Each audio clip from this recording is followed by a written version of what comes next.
بسم اللہ الرحمن الرحیم۔ عزیز طلبہ، آج کی اس ویڈیو کے اندر ہم نظم کسان کی مشق پڑھیں گے۔ دیکھیں سوال نمبر 1، مندرجہ ذیل سوالات کے مختصر جواب لکھیں۔ نظم کے دوسرے شعر میں شاعر نے کن الفاظ میں کسان کی تحسین کی ہے؟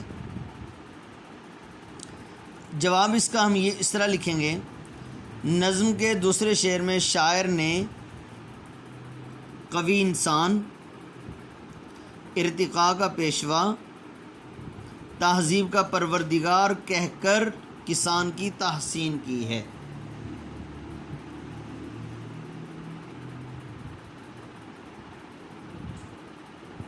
جلوہ قدرت کا شاہد سے کون مراد ہے؟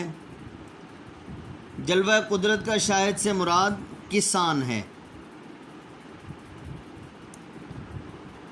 جو صبح سے شام تک محنت کرتا ہے اور قدرتی مناظر کا نظارہ کرتا ہے، مشاہدہ کرتا ہے۔ جلوہ قدرت کا شاہد سے مراد کسان ہے، جو قدرتی مناظر کا مشاہدہ کرتا ہے، ان کو اپنی آنکھوں سے دیکھتا ہے۔ نبض خاک پہ انگلیاں رہنے کا کیا مطلب ہے؟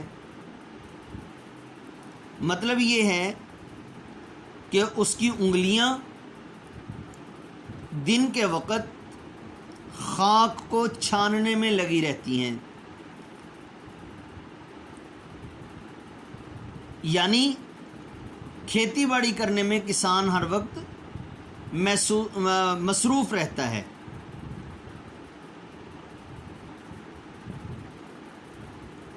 شاعر نے کسان کے گھر لوٹنے کی جو تصویر کشی کی ہے اسے 2 سطروں میں لکھیں۔ کسان دن بھر محنت مشقت کرتا ہے، کھیتی باڑی کرتا ہے،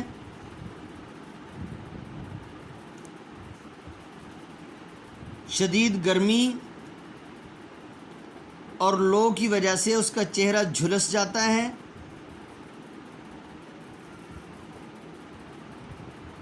سخت سردی کو بھی برداشت کرتا ہے، اور شام کے وقت اطمینان سے اپنے گھر کی طرف لوٹتا ہے۔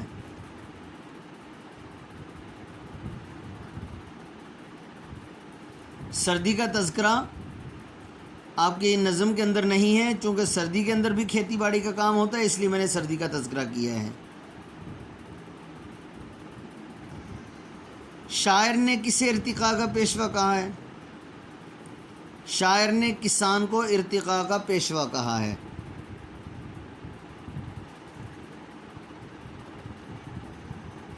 اس لیے کہ کسی ملک کی ترقی میں کسان کا کردار بہت اہم ہوتا ہے۔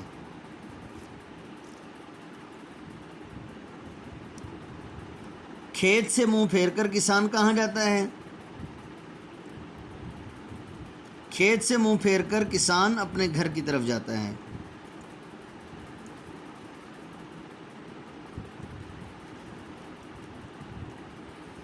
نظم کے آخری شعر میں شاعر نے کن 5 چیزوں کا تذکرہ کیا ہے؟ نظم کے آخری شعر میں شاعر نے درج ذیل 5 چیزوں کا تذکرہ کیا ہے: دھوپ، رخ،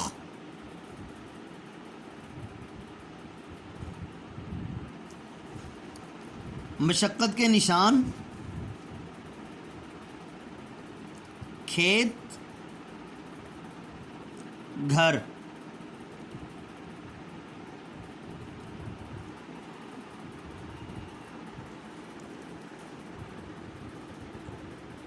نظم کسان کا متن مد نظر رکھ کر درست جواب دیں۔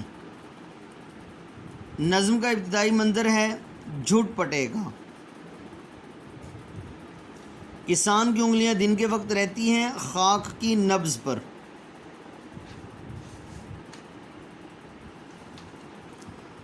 کسان قدرت کے جلوے کا ہے شاہد۔ کسان کھیت سے رخ پھیر کر کہاں جاتا ہے؟ گھر میں۔ نظم کسان کے شاعر کی تخلیق ہے جوش ملیح آبادی۔ یہ نظم جوش کے کس مجموعہ کلام سے لی گئی ہے؟ شعلہ و شبنم۔ شاعر نے تہذیب کا پروردگار کسے کہا؟ کسان کو۔ نظم کسان کا متن ذہن میں رکھ کر درست الفاظ کے ذریعے مصرع مکمل کریں۔ جلوہ قدرت کا شاہد، حسن فطرت کا گواہ، دن کو جس کی انگلیاں رہتی ہیں نبض خاک پر، جس کے بوتے پر لچکتی ہے کمر تہذیب کی، جس کے کسبل پر اکڑتا ہے غرور شہریار، دھوپ کے جھلسے ہوئے رخ پر مشقت کے نشان۔ جوش نے کسان کی جو صفات بیان کی ان کی فہرست بنائیے۔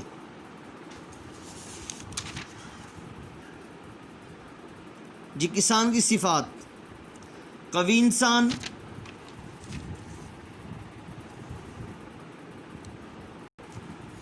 آپ نے جواب اس طرح لکھنا ہے، جوش نے کسان کی درج ذیل صفات بیان کی ہیں: قوی انسان، ارتقاء کا پیشوا، تہذیب کا پروردگار، جلوہ قدرت کا شاہد، حسن فطرت کا گواہ، ماہ کا دل، ماہر عالم تاب کا نور نگاہ۔ دوسرے اور تیسرے شعر کے اندر ساری یہ شاعر کی کسان کی صفات ہیں۔ یہ درج ذیل فہرست میں سے مذکر مؤنث الگ الگ کیجئے۔ مذکر اور مؤنث پیپر میں تو نہیں آتے، لیکن پھر بھی ان کو لکھ لیں۔ جو مؤنث ہوں گے اس کے اوپر آپ نے ایف لکھ لینا، فیمینائن یا فیمیل، اور جو مذکر ہوں گے ان کے اوپر آپ نے ایم لکھ لینا، میل یا میسکیولائن۔ جی نظم فیمینائن مؤنث ہے، شفق مؤنث ہے، میدان مذکر، سما مذکر، فاتح مذکر، نسیم مؤنث، فطرت مؤنث، تہذیب مؤنث، دھوپ مؤنث، فلک مذکر۔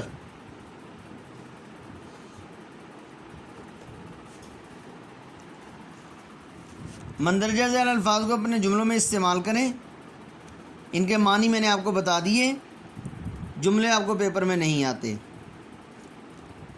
درج ذیل الفاظ کے جوڑوں میں صوتی مشابہت ہے۔ صوتی مشابہت مطلب آواز ایک جیسی ہے، لکھنے میں الگ الگ ہیں، پڑھنے میں ایک جیسے ہیں، لیکن ہر جوڑے کے لفظ الگ الگ معنی رکھتے ہیں۔ ہر لفظ کے الگ الگ معنی لکھیں۔ علم، اس کا معنی ہے دکھ۔ دوسرا ہے علم، اس کا معنی ہے جھنڈا۔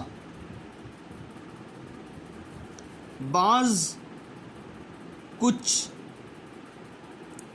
بعض اس کا معنی رکنا بھی ہے اور پرندے کو بھی کہتے ہیں، ایگل کو کہتے ہیں بعض۔ پارا، ٹکڑا،